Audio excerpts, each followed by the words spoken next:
संयुक्त राष्ट्र सुरक्षा परिषद यानी यूएनएससी में भारत ने एक बार फिर पाकिस्तान को उसके पाले हुए आतंकवाद और जम्मू कश्मीर को लेकर फैलाई जा रही उसकी विभाजनकारी नीतियों के लिए मुंहतोड़ जवाब दिया है। भारत ने पाकिस्तान को सीधे तौर पर आतंकवाद का वैश्विक केंद्र करार दिया है। यह एक ऐसा सीधा और कड़ा बयान है जिसने न केवल न्यूयॉर्क में संयुक्त राष्ट्र मुख्यालय के गलियारों में सनसनी फैला दी, बल्कि अंतर्राष्ट्रीय समुदाय के समक्ष पाकिस्तान के दोहरे चरित्र को नग्न कर दिया है। यह प्रतिक्रिया संयुक्त राष्ट्र सुरक्षा परिषद में शांति के लिए नेतृत्व विषय पर चल रही खुली बहस के दौरान आई, जब पाकिस्तान के प्रतिनिधि ने एक बार फिर कश्मीर का अनावश्यक उल्लेख किया और उसे विवादित क्षेत्र बताने का दुस्साहस किया। भारत के स्थायी प्रतिनिधि राजदूत पर्वतनेनी हरीश ने पाकिस्तान के इस दावे को पूरी तरह से बेबुनियाद, आधारहीन और तथ्यात्मक रूप से गलत बताते हुए दृढ़ता से खारिज कर दिया। राजदूत हरीश ने अपने संबोधन में स्पष्ट किया कि पाकिस्तान संयुक्त राष्ट्र जैसे प्रतिष्ठित और महत्वपूर्ण मंच का उपयोग केवल और केवल भारत तथा उसके लोगों को नुकसान पहुंचाने और अपने दशकों पुराने विभाजनकारी एजेंडे को आगे बढ़ाने के लिए कर रहा है। उन्होंने कहा कि संयुक्त राष्ट्र सुरक्षा परिषद के एक अस्थायी सदस्य के रूप में भी पाकिस्तान अपनी अंतर्राष्ट्रीय जिम्मेदारियों को कमजोर कर रहा है, क्योंकि वो लगातार आतंकवाद को बढ़ावा देने की अपनी नीति से बाज नहीं आ रहा। आज हम इस पूरे घटनाक्रम के विभिन्न पहलुओं का विश्लेषण करेंगे। राजदूत हरीश द्वारा लगाए गए आतंकवाद के गंभीर आरोपों के निहितार्थ क्या हैं? जम्मू कश्मीर और लद्दाख पर भारत के अटल रुख का वैश्विक महत्व क्या है? और सिंधु जल संधि को स्थगित करने के भारत के फैसले का बचाव किस आधार पर किया गया, जिसने पूरे दक्षिण एशिया में भू राजनीतिक समीकरणों को प्रभावित किया है? आतंकवाद का वैश्विक केंद्र, एक गंभीर आरोप। भारत ने पाकिस्तान को आतंकवाद का वैश्विक केंद्र, ग्लोबल एपिसेंटर ऑफ टेरर कहकर एक बहुत ही स्पष्ट और कठोर संदेश दिया है। यह कोई साधारण कूटनीतिक टिप्पणी नहीं है, बल्कि ये उस गहरे और निराशाजनक सत्य को उजागर करती है जिसका सामना भारत पिछले 4 दशकों से कर रहा है। राजदूत हरीश ने अपनी बात को तर्क और तथ्यों के साथ रखा। उन्होंने कहा कि पाकिस्तान एक ऐसा देश है जिसने अपनी विदेश नीति और सामरिक हितों को साधने के लिए आतंकवाद को एक औजार बना लिया है। यह वह देश है जहां संयुक्त राष्ट्र द्वारा घोषित आतंकवादी संगठन और उनके सरगना खुलेआम घूमते हैं, जहां उन्हें राजनीतिक संरक्षण प्राप्त होता है और जहां से लगातार सीमा पार आतंकवादी गतिविधियां संचालित होती रहती हैं। पाकिस्तान की धरती से पनपे आतंकवाद ने न केवल भारत बल्कि अफगानिस्तान और ईरान सहित पूरे क्षेत्र की शांति और सुरक्षा को भंग किया है। मुंबई में हुए विनाशकारी आतंकी हमले हों या फिर देश के अन्य हिस्सों में हुए अनगिनत छोटे बड़े हमले, इन सभी का सूत्रधार पाकिस्तान ही रहा है। राजदूत हरीश ने कहा कि पाकिस्तान का ये कृत्य उसकी अंतर्राष्ट्रीय बिरादरी में एक जिम्मेदार सदस्य के रूप में विश्वसनीयता को पूरी तरह से समाप्त कर देता है। उन्होंने जोर देकर कहा कि एक तरफ पाकिस्तान विश्व शांति की बात करता है और दूसरी तरफ वो अपने देश की जमीन का इस्तेमाल भारत के खिलाफ आतंकी साजिश रचने के लिए करता है। ऐसे दोहरे मापदंड अपनाने वाले देश से यह उम्मीद करना कि वो संयुक्त राष्ट्र सुरक्षा परिषद में अस्थायी सदस्य के रूप में अपनी जिम्मेदारियों को ठीक से निभाएगा, ये असंभव है। भारत ने स्पष्ट कर दिया है कि वो पाकिस्तान के इस विभाजनकारी और हिंसक एजेंडे के आगे कभी नहीं झुकेगा और आतंकवाद के हर रूप और हर तरीके से पूरी ताकत के साथ मुकाबला करेगा। ये आरोप केवल जुबानी जंग तक सीमित नहीं है, बल्कि ये अंतर्राष्ट्रीय कानून और वैश्विक सुरक्षा ढांचे के तहत पाकिस्तान को जवाबदेह ठहराने की दिशा में भारत की एक और मजबूत पहल है।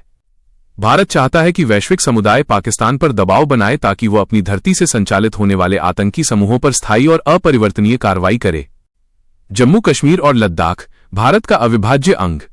बहस के दौरान पाकिस्तान ने एक बार फिर जम्मू कश्मीर और लद्दाख को लेकर अपनी पुरानी और निराधार बयानबाजी दोहराई। पाकिस्तान का यह दावा रहा है कि जम्मू कश्मीर एक विवादित क्षेत्र है। भारत ने इसे सिरे से खारिज करते हुए एक बार फिर विश्व मंच पर अपना अटल रुख दोहराया। राजदूत पर्वतनेनी हरीश ने दृढ़ता से कहा, मैं आज पाकिस्तान के प्रतिनिधि की ओर से दिए गए बयान का उल्लेख कर रहा हूं। भारत फिर से स्पष्ट करना चाहता है कि जम्मू कश्मीर और लद्दाख भारत का अभिन्न और अविभाज्य हिस्सा हैं। वे पहले भी थे, आज भी हैं और हमेशा रहेंगे।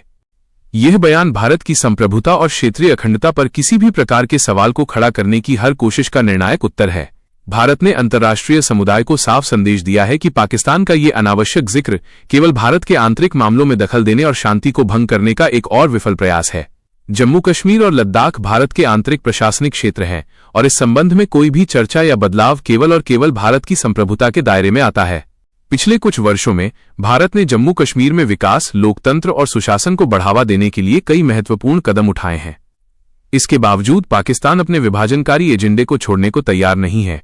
भारत ने स्पष्ट किया कि पाकिस्तान का ये रवैया संयुक्त राष्ट्र के सिद्धांतों के खिलाफ है, क्योंकि ये एक संप्रभु राष्ट्र की क्षेत्रीय अखंडता का सम्मान नहीं करता।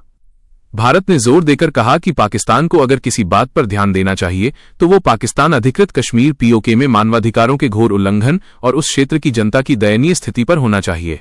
जम्मू कश्मीर और लद्दाख की जनता अब विकास और शांति के मार्ग पर आगे बढ़ रही है और पाकिस्तान का ये दुष्प्रचार इसे रोक नहीं सकता।